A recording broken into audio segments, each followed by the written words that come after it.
فخلف من بعدهم خلف، لیکن پھر جانشین ہوئے ان کے بعد وہ ناخلف لوگ، ورث الکتاب، جو کہ وارث ہوئے کتاب کے، یأخذون عرض هذا الادنی، اللہ اکبر، جو کہ لیتے ہیں دنیا کا ادنا مال،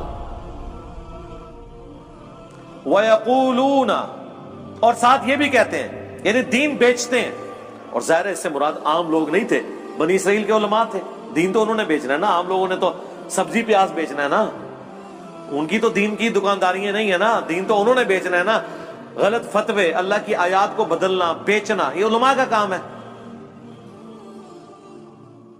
دنیا کے چند ٹکوں کے عوض۔ اور وہ ساتھ کہتے تھے سَيُغْفَرُ لَنَا، اللہ ان قریب ضرور ہمیں بخش دے گا۔ ہم بھی کہتے ہیں نا، یا اللہ جو کچھ بھی ہے تیرے محبوب کی امت سے ہے، دیکھو جی کلمہ پڑھے جی ایک نہ ایک دن جنت چلے ہی جانا ہے، یہ وہی چیز، وہی مینٹالٹی بنی اسرائیل کے اندر موجود تھی، کم چک کے رکھو، ایک نہ ایک دن چلے جائیں گے۔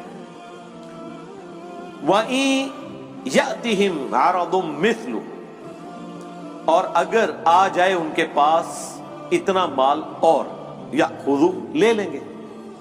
وہی میں نے آپ کو یہاں پہ بھی بتایا، وہ علماء جو آپ کو کہتے ہیں غیر مسلم ملکوں میں جا کے نوکریاں نہ کریں، کافروں کے ملکوں میں آپ کی کمائی حرام ہے، انہی کو آپ ممبر سے اترنے کے بعد ڈالرز دینا چندے کے طور پر، کبھی کسی نے نہیں کہنا کہ یہ تو آپ کی کمائی کیا ہے۔ آج تک کسی چندہ دینے والے کو کسی عالم نے نہیں پوچھا کہ تو کسی سودی کاروبار میں تو نہیں ملوث؟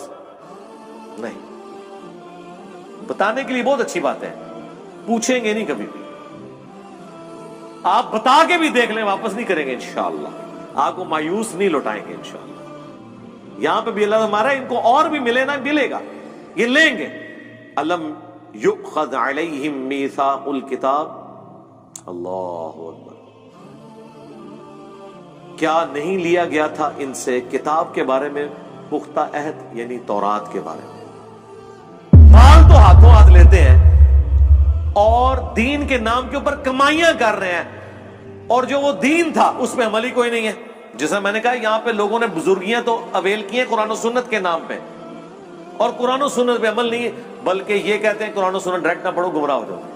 اگلے دن ہمارے لائیو سیشن میں ایک بندے نے سوال کیا کہ میں ادھر کرسچنز کے ملک میں ہوں، وہاں پادری بھی یہ کہتے ہیں کہ ڈائریکٹ انجیل نہیں پڑھنی گمراہ ہو جاؤ گے، تو وہ کہہ رہا تھا کہ یار یہ کیا وجہ ہے کہ سارا مذہبی طبقہ ایک جیسا ہی ہے؟ میں کہ ہاں، مولوی سارے ایک جینے پاویں، پادری ہوں، پنڈت ہوں، چاہے مولوی ہوں مسلمانوں کے، یہ طبقہ ایک جیسا ہے۔ اس کی دو ریزن ہے، ایک تو یہ کہ انہیں یہ پتا چلے گا جب یہ کتابیں ڈائریکٹ پڑھیں گے نا تو کتابوں کا دین ان علماء سے مختلف ہوگا، تو ان کو سوال کریں گے حضرت اس میں تو یہ لکھا ہے آپ تو یہ کر رہے ہیں۔ دوسرا، ان کا جب دماغ کھلے گا اور ان سے سوال پوچھیں گے، اکثر چیزوں کے جواب نہیں ان کو آتے ہوں گے۔ اور تیسرا، جو ان کا اسٹیبلش دین ہے جس کے اوپر وہ کمائیاں کر رہے ہیں، اس کے بالکل اپوزٹ دین قرآن و سنت کے اندر موجود ہے، یا ان کتابوں میں آج بھی ایک ان ایمبیگوس سٹیٹمنٹ ایسی نہیں تورات اور انجیل میں جو شرک کی طرف مائل کرتی ہو۔ وہ کتابیں تبدیل ہو کر بھی توحید کے اعتبار سے کامل ہیں، کیونکہ اگر توحید بھی اس میں ختم ہو جاتی پھر یہود و نصارہ کے لیے ہدایت کا کوئی ذریعہ نہ ہوتا۔ آپ کس کتاب سے ان سے بات کرتے ہیں؟ قرآن کو تو وہ مانتے ہی نہیں ہیں۔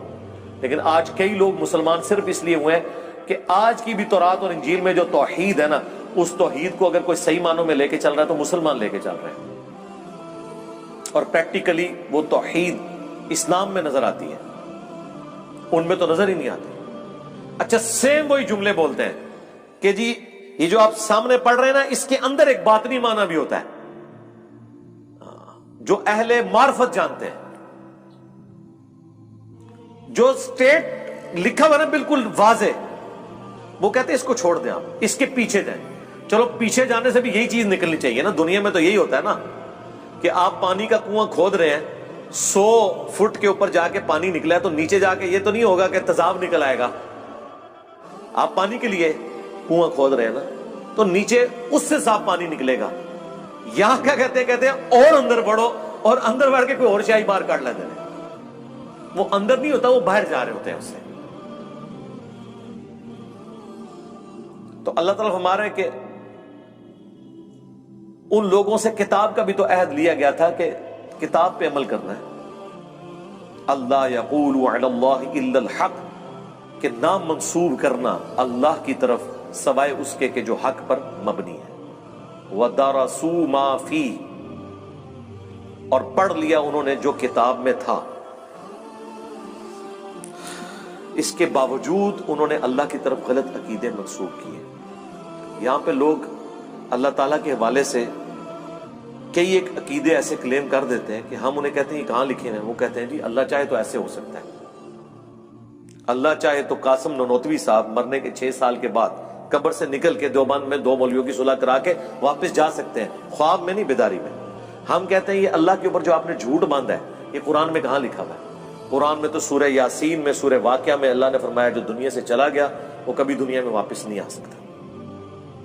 حضرت عیسیٰ بھی جو مردے زندہ کرتے تھے وہ دنیا میں واپس نہیں آتے تھے، وہ مردے کے پاس کھڑے ہوتے تھے، قم باذن اللہ کہتے تھے.